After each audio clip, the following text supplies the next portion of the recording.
मेरे ब्लॉग में आके बहुत अच्छा लगता है।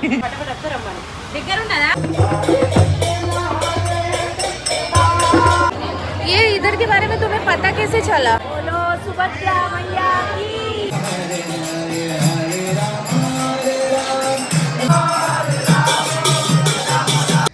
Hello everyone, welcome back to the channel. तो इस व्लॉग में मैं फर्स्ट टाइम अपना पर्सनल एक्सपीरियंस शेयर करने वाली हूँ। मैं जगन्नाथ जी की यात्रा में शामिल होने वाली हूँ मुंबई में। तो इस व्लॉग में बने रहिए और जगन्नाथ जी के दर्शन ज़रूर करिएगा। मेरे ब्लॉग में आके बहुत अच्छा लगता है। जैसे कि आप सभी को पता है कि जगन्नाथ यात्रा हर साल उड़ीसा के पुरी शहर में आयोजित की जाती है और ये इस साल 16 जुलाई से शुरू हो गई है और ये 24 जुलाई तक चलेगी। और भारत में बहुत सारे शहर हैं जहाँ पे जगन्नाथ जी की यात्रा निकाली जाती है। ऐसी ही एक यात्रा मुंबई में भी निकाली जाती है और इस यात्रा में आज हम शामिल हुए हैं। अब थोड़ी सी स्टोरी जान लेते हैं कि जगन्नाथ यात्रा निकाली क्यों जाती है। एक दिन सुभद्रा मैया ने अपने भाइयों श्री कृष्ण जी और बलराम जी से पुरी नगर देखने की इच्छा व्यक्त की, जिसके बाद दोनों भाइयों ने सुभद्रा मैया को रथ पे बिठाकर नगर का भ्रमण कराया।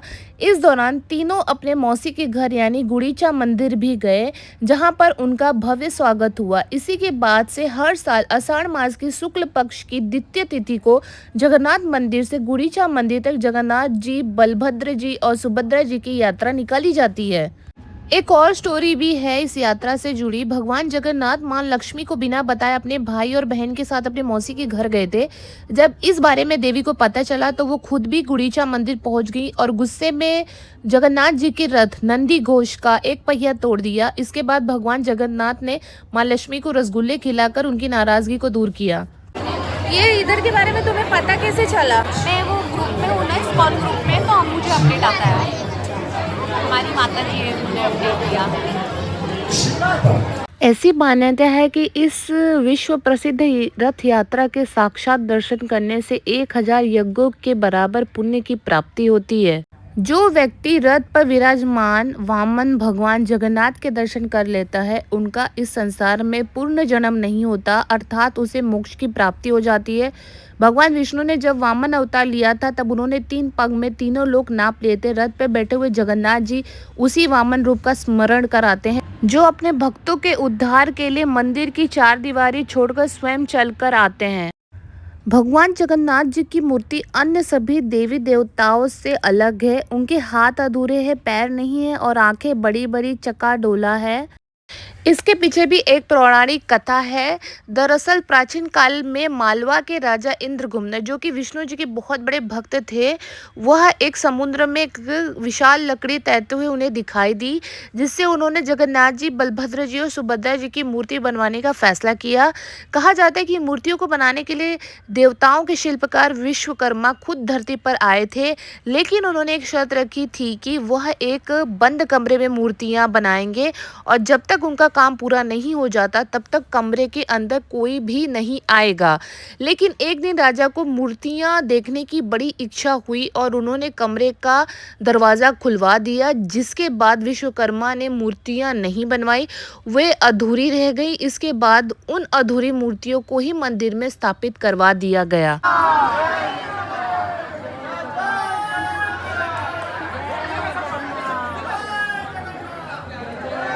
देखा जाए तो बहुत सारी पौराणिक कथाएं जुड़ी हैं रथ यात्रा से जगन्नाथ जी के, पर मैंने जो प्रमुख बातें थी जो मैंने देखी वो मैंने आप लोग तक बताई। अब मैं जहाँ पे आई हूँ मुंबई में ब्राह्मण सेवा मंडल हॉल, जहाँ पे श्री जगन्नाथ जी की यात्रा का एंडिंग होता है।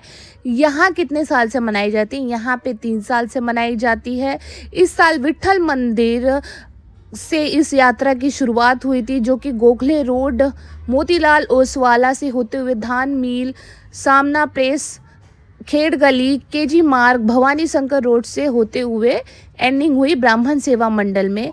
यहाँ पे कीर्तन और भजन होता है, प्रवचन हुआ, 56 भोग हुआ, कल्चरल प्रोग्राम हुआ, महाआरती हुई और महाप्रसाद सारे भक्तों के लिए ऑर्गेनाइज्ड हुआ था।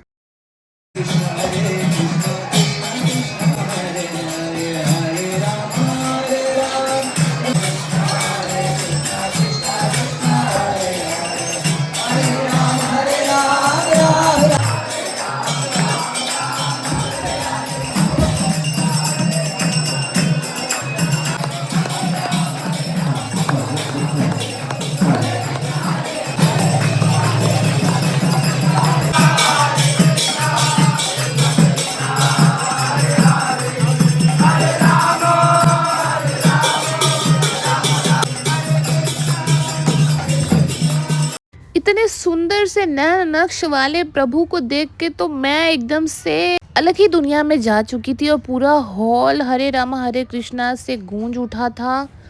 अब कथावाचक जी ने अपनी कथा सुनाना शुरू कर दिया था। तस्मै श्री गुरुवे नमः।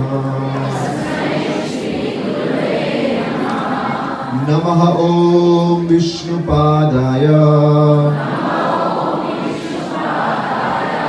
कृष्णपृष्ठाय भूतले श्रीमते भक्तिवेदांत स्वामीनिति नामिने। नमस्ते सरस्वते देवे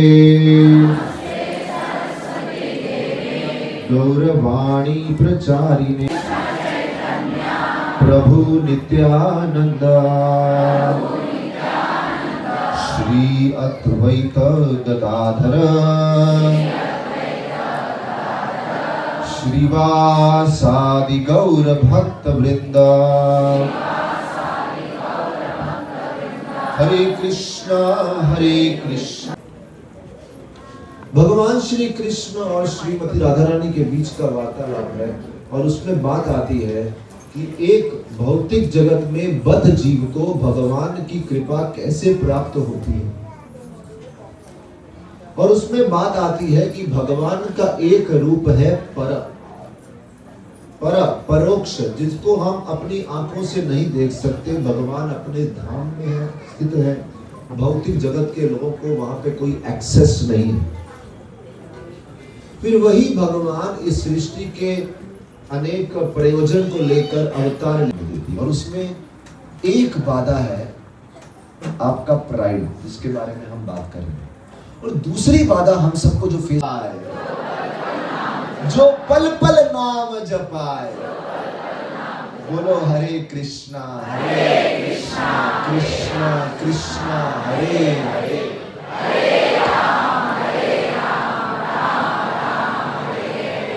बच्चों ने बहुत ही सुंदर एक डांस परफॉर्मेंस किया था। मैं सॉन्ग नहीं सुना सकती क्योंकि कॉपीराइट क्लेम आ जाएगा।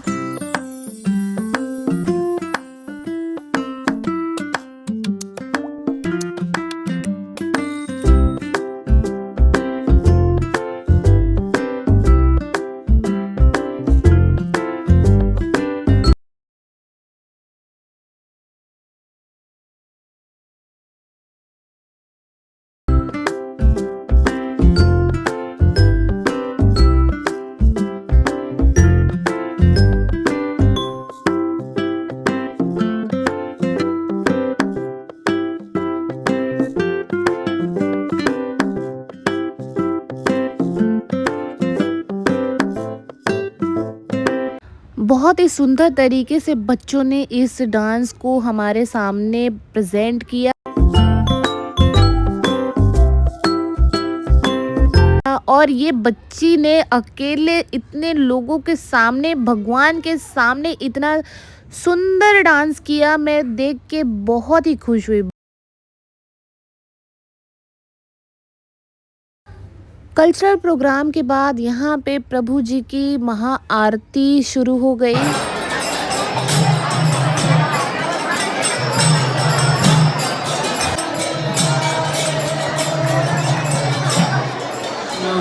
कृष्ण कृष्ण कृष्ण हरे हरे, हरे राम राम राम हरे हरे।